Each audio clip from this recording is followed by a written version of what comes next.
Hari Om welcome back to Hanidhwani YouTube channel. ತಾಳಿಪಟ್ಟು ಅಂತ ಹೇಳ್ತೀವಿ. ಕೆಲವೊಂದ್ ಕಡೆ ಒಂದೊಂದ್ ತರ ಕರೀತಾರೆ. ಅದ್ ನನಗೆ ಗೊತ್ತಿಲ್ಲ ಅಷ್ಟೊಂದು. ಉತ್ತರ ಕರ್ನಾಟಕ ನಮ್ ಕಡೆ ಎಲ್ಲದೂ ಕೂಡ ಕರೆಯೋದು ತಾಳಿಪಟ್ಟು ಅಂತಾನೆ. ಗೋಧಿ ಹಿಟ್ಟು ಮತ್ತೆ ಅಕ್ಕಿ ಹಿಟ್ಟನ್ನ ಹಾಕೊಂಡು ಮಾಡೋದ್ ತೋರಿಸ್ತಾ ಇದ್ದೀನಿ ನಾನು. 1 ಕಪ್ ಅಷ್ಟು ಗೋಧಿ ಹಿಟ್ಟು, 1 1/4 ಕಪ್ ಅಷ್ಟು ಅಕ್ಕಿ ಹಿಟ್ಟನ್ನ ಮಿಕ್ಸ್ ಮಾಡ್ಕೊಂಡಿದೀನಿ. ಅದಕ್ಕೆ ಸ್ವಲ್ಪ ಜೀರಿಗೆ, ಸ್ವಲ್ಪ ಮಾವಿನ ಕಾಳು, ಸ್ವಲ್ಪ ಖಾರದ ಪುಡಿ, ಒಂದ್ ಅರ್ಧ ಟೀ ಸ್ಪೂನ್ ಅಷ್ಟು ಆ ಖಾರದ ಪುಡಿ ಹಾಕೊಂಡಿದೀನಿ. ಚಿಕ್ಕದಾಗಿ ಕಟ್ ಮಾಡಿರುವಂತ ಕರಿಬೇವು, ಹಾಗೆ ಕ್ಯಾರೆಟ್, ಸೌತೆಕಾಯಿ, ಚಿಕ್ಕದಾಗಿ ಹೆಚ್ಚಿರುವಂತ ಈರುಳ್ಳಿ, ಹಾಗೆ ಚಿಕ್ಕದಾಗಿ ಕಟ್ ಮಾಡ್ಕೊಂಡಿರುವಂತ ಕೊತ್ತಂಬರಿ ಸೊಪ್ಪು, ರುಚಿಗೆ ತಕ್ಕಷ್ಟು ಸ್ವಲ್ಪ ಉಪ್ಪು ಹಾಕೊಂಡು ಚೆನ್ನಾಗಿ ಮಿಕ್ಸ್ ಮಾಡ್ಕೋಬೇಕು. ಇದು ಕಲಸಿ ಅವಾಗ್ಲೇನೆ ಮಾಡ್ಬೇಕು ಚಪಾತಿ. ಅವಾಗ್ಲೇನೆ ತಟ್ಬಿಟ್ಟು ಬೇಯಿಸ್ಕೋಬೇಕು. ತುಂಬಾ ಹೊತ್ತು ಬಿಡೋದ್ ಬೇಡ. ಯಾಕಂದ್ರೆ ಇದು ಈರುಳ್ಳಿ ಹಾಕಿರ್ತೀವಿ ಮತ್ತೆ ಕುಕುಂಬರ್ ಎಲ್ಲ ಹಾಕಿರ್ತೀವಲ್ವಾ, ನೀರ್ ಬಿಟ್ಕೊಳ್ಳುತ್ತೆ. ಅದ್ರಿಂದ ಅವಾಗ್ಲೇ ಕಲಸಿ ಅವಾಗ್ಲೇ ಹಾಕ್ಬೋದು. ಚಪಾತಿಗಿಂತ ಬೇಗನೆ ಈಸಿಯಾಗಿ ಆಗುತ್ತೆ. ಚೆನ್ನಾಗಿ ನೀರ್ ನೋಡ್ಕೊಂಡು ಕನ್ಸಿಸ್ಟೆನ್ಸಿ ಹಾಕೊಳ್ಳಿ. ತುಂಬಾ ತೆಳ್ಳಗೂ ಬೇಡ, ತುಂಬಾ ಚಪಾತಿ ತರ ಒಸೆ ತರನೂ ಬೇಡ. ತಟ್ಟೋದಿಕ್ಕೆ ಕಷ್ಟ ಅನ್ನೋರು ಚಪಾತಿ ಹಿಟ್ ತರ ಒಸೆ ತರ ಮಾಡ್ಕೊಳ್ತೀರಲ್ಲ, ಆ ಕನ್ಸಿಸ್ಟೆನ್ಸಿ ಮಾಡ್ಕೊಂಡು ಕೂಡ ಒಸಿಬೋದು.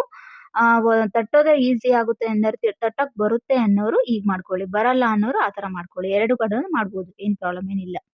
ಸೊ ನಾನ್ ತಟ್ತಾ ಇರೋದು. ಸೊ ಸ್ವಲ್ಪ ಆವರೇಜ್ ಅಷ್ಟು ಮಾಡ್ಕೊಂಡಿದೀನಿ. ಇದಕ್ಕೆ ನಾನು ಬಟರ್ ಪೇಪರ್ ಇಲ್ಲ.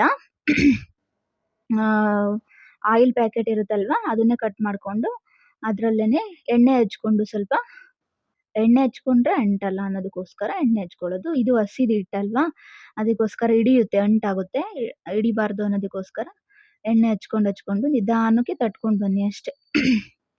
ಕರೆಕ್ಟ್ ಕನ್ಸಿಸ್ಟೆನ್ಸಿಯಲ್ಲಿ ಇದೆ ನಾನು ಕಲ್ಸಿರುವಂತ ಹಿಟ್ಟು. ತುಂಬಾ ಗಟ್ಟಿಗಾದ್ರೆ ತಟ್ಟಕ್ ಬರಲ್ಲ. ತುಂಬಾ ತೆಳ್ಳಗಾಗ್ಬಿಟ್ರೆ ತೆಗಿಯಕ್ ಬರಲ್ಲ, ಕಿತ್ತೋಗ್ಬಿಡುತ್ತೆ. ಸೊ ನಿಮ್ಗೆ ಕಷ್ಟ ಆಯ್ತು ಅಂತಂದ್ರೆ ಗಟ್ಟಿ ಮಾಡ್ಕೊಂಡು ಉಜ್ಜ್ಕೋಬಹುದು. ಚಪಾತಿ ಉಜ್ಕೊಳ್ತೀರಲ್ವಾ ಆ ತರ. ಇಲ್ಲ ತಟ್ಟೋದು ಈಸಿನೇ, ಟ್ರೈ ಮಾಡಿ ನೋಡ್ಬೋದು. ಕಷ್ಟ ಅನ್ಸುತ್ತೆ ನೋಡಕ್ಕೆ ಒಂದ್ 2 ಸರಿ ಮಾಡೋವರೆಗೂ ಹಾಗೆ. ಆಮೇಲೆ ಏನ್ ಅನ್ಸಲ್ಲ. ಸೊ ಹೀಗೆ ಮೆಲ್ಲಗೆ ನೀಟಾಗಿ ಆಯಿಲ್ ಹಾಕೊಂಡು ತಟ್ಕೊಳ್ಳಿ. ಅಂಚು ಸ್ವಲ್ಪ ಆದ್ಮೇಲೆ ನಿಧಾನಕ್ಕೆ ತೆಗಿಬೇಕು ಫ್ಲಿಪ್ ಮಾಡಿ. ಕೈ ಪೂರ್ತಿ ಅಗ್ಲ ಇಟ್ಕೊಂಡು ಅದ್ರ ಮೇಲೆ ನಿಧಾನಕ್ಕೆ ತೆಗ್ಬಿಟ್ಟು ಹಂಗೆ ತಿರುಗಿಸ್ಬಿಟ್ಟು ಹಾಕಿದ್ರೆ ಆಯ್ತು. ಸೊ ಚಪಾತಿಗಿಂತ ಈಸಿಯಾಗಿ ಬೇಗ ಆಗುತ್ತೆ. ಸ್ವಲ್ಪ ಚೆನ್ನಾಗಿ ಸುಟ್ಕೊಳ್ಳಿ. ಮೀಡಿಯಂ ಫ್ಲೇಮಲ್ಲಿ ಇಟ್ಟು ಸುಟ್ಕೊಳ್ಬೇಕು. ಇದು ಹಸಿ ಹಿಟ್ಟಲ್ವಾ, ಸ್ವಲ್ಪ ಚೆನ್ನಾಗಿ ಬೇಯಿಸ್ಕೊಂಡು ತಿನ್ಬೇಕು.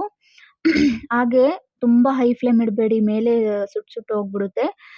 ಬ್ಲಾಕ್ ಆಗುತ್ತೆ ಬಟ್ ಒಳಗಡೆ ಬೆಂದಿರಲ್ಲ. ಸೊ ಮೀಡಿಯಂ ಫ್ಲೇಮಲ್ಲೇನೆ ಇಟ್ಕೊಂಡು ನಿಧಾನಕ್ಕೆ ಬೇಯಿಸ್ಕೊಂಡ್ರೆ ಆಯ್ತು. ಸ್ವಲ್ಪ ಚೆನ್ನಾಗಿ ಬೇಯಿಸ್ಕೊಳ್ಳಿ. 2 ಸೈಡನ್ನು ಚೆನ್ನಾಗಿ ಬೇಯಿಸ್ಕೊಂಡು ತಿರುಗಿಸ್ಬಿಟ್ಟು ಹಾಕಿ. ಮತ್ತೆ ಇಲ್ಲೇನು ಆಯಿಲ್ ಆಡ್ ಮಾಡ್ತಾ ಇಲ್ಲ ನಾನು. ಅಷ್ಟೇ ಸಾಕಾಗುತ್ತೆ. ಮತ್ತೆ ಹಂಚಿಗೇನು ಹಿಡ್ಕೊಳ್ಳಿಲ್ಲ, ಅದು ಆರಾಮಾಗಿ ಬರುತ್ತೆ. ಹಿಡ್ಕೊಳ್ಳೋದೇನಿಲ್ಲ. ಸೊ ನೀವು ಕೂಡ ಯಾರೆಲ್ಲ ಮಾಡಿಲ್ಲ ಅಂತಂದ್ರೆ ಟ್ರೈ ಮಾಡಿ ನೋಡಿ. ಈಸಿಯಾಗಿ ಬೇಗ ಆಗುತ್ತೆ. ಇದಕ್ಕೆ ಕಾಯಿ ಚಟ್ನಿ ಕೂಡ ನಾನು ಮಾಡ್ಕೊಂಡೆ. ನಾನು ಒಂದು 7 ರಿಂದ 8 ಆಗಿತ್ತು ತಾಳಿಪಟ್ಟು. ಸೊ ನೀವು ಕೂಡ ಟ್ರೈ ಮಾಡಿ ನೋಡಿ. ವೆಜಿಟೇಬಲ್ಸ್ ಎಲ್ಲ ಹಾಕಿರ್ತೀವಿ, ಚೆನ್ನಾಗಿರುತ್ತೆ. ಮಕ್ಕಳು ಕೂಡ ಇಷ್ಟಪಟ್ಟು ತಿಂತಾರೆ. ಇದಕ್ಕೆ ನಾನು ಕಾಯಿ ಚಟ್ನಿ ಮಾಡಿದ್ದೆ. ಕಾಯಿ, ಬೆಳ್ಳುಳ್ಳಿ, ಕೊತ್ತಂಬರಿ ಸೊಪ್ಪು, ಆ ಉಪ್ಪು ಹಾಕ್ಬಿಟ್ಟು ಹಸಿಮೆಣಸಿನಕಾಯಿ ಹಾಕಿ ರುಬ್ಕೊಂಡಿದ್ದೆ. ಅದು ಕಾಯಿ ಚಟ್ನಿ. ತುಂಬಾ ಚೆನ್ನಾಗಿರುತ್ತೆ. ತುಂಬಾ ಟೇಸ್ಟಿಯಾಗಿರುತ್ತೆ. ತುಂಬಾ ಬಿಸಿ ಬಿಸಿ ತಿನ್ನೋಕೆ ಅಷ್ಟು ಚೆನ್ನಾಗಿರಲ್ಲ.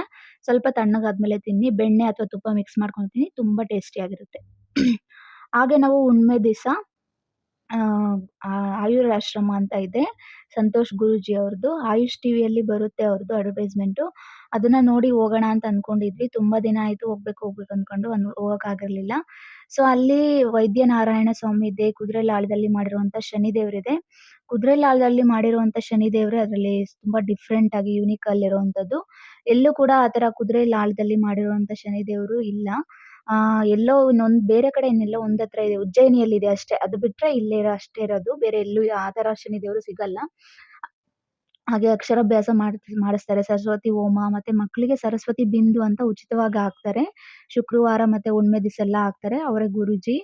ಬ್ಯಾನರ್ ಅಲ್ಲಿ ನೋಡ್ತಾ ಇದ್ರಲ್ಲ ಅವರು. ಹಾಗೆ ಮೆಡಿಕಲ್ ಇದೆ. ಎಲ್ಲಾ ತರದಕ್ಕೂ ಪ್ರತಿ ಒಂದಕ್ಕೂ ಕೂಡ ಆಯುರ್ವೇದಿಕ್ ಮೆಡಿಸಿನ್ ಸಿಗುತ್ತೆ. ತುಂಬಾ ಜನ ಇದ್ರಲ್ಲಿ ಅವ್ರ ಮೆಡಿಸಿನ್ ತಗೊಂಡು ವಾಸಿಯಾಗಿರೋರು ಕೂಡ ಇದೆ. ಇದೇ ಆಶ್ರಮ ಅವ್ರದ್ದು.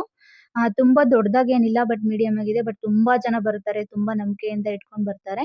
ಎಲ್ರಿಗೂ ವಾಸಿ ಆಗಿದೆಯಂತೆ. ಮಕ್ಳಿಗೆ ಮಾತಾಡಕ್ ಬರೋದಿಲ್ಲ, ಆಂಟಿಸಮ್ ಅಂತ ಹೇಳ್ತಾರೆ. ಅದು ತುಂಬಾ ವಾಸಿ ಆಗಿದೆ ಅಂತ ಹೇಳ್ತಾ ಇದ್ರಲ್ಲಿ. ಹಾಗೆ ಇಲ್ಲಿ ದೇವಸ್ಥಾನದ ಹಿಂದೆ ಒಂದು ಅರಳಿ ಎಲೆ ತರ ಡಿಸೈನ್ ಮಾಡಿದ್ದಾರೆ. ಅದ್ರಲ್ಲಿ ಏನಾದ್ರು ಬೇಡ್ಕೊಂಡು ನಾಣ್ಯ ಇಟ್ಟಿದ್ದಾರೆ. ಅಣ್ಸಿದ್ರೆ ನಿಲ್ಲುತ್ತೆ. ಒಂದ್ಸರಿ ಮಾತ್ರ ಟ್ರೈ ಮಾಡಿ ಅಂತ ಅಲ್ಲಿ ಹಾಕಿದ್ರು. ಟ್ರೈ ಮಾಡಿ ನೋಡಿದ್ವಿ. ಅದು ಅಂಟ್ತು. ಅದೇನೋ ಮ್ಯಾಜಿಕ್ ಅಂತ ಅನಿಸ್ತು. ಬಟ್ ನಂಬಿಕೆ ಇರ್ಬೇಕಲ್ವಾ, ನಂಬ್ಕೊಂಡೆ.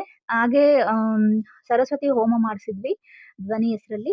ಅದಾದ್ಮೇಲೆ ನಮ್ದು ರಾಶಿ ನಕ್ಷತ್ರ ಆ ಹೆಸರಲ್ಲಿ ಹೋಮ ಮಾಡಿಸ್ತಾರೆ. ಹೋಮ ಆದ್ಮೇಲೆ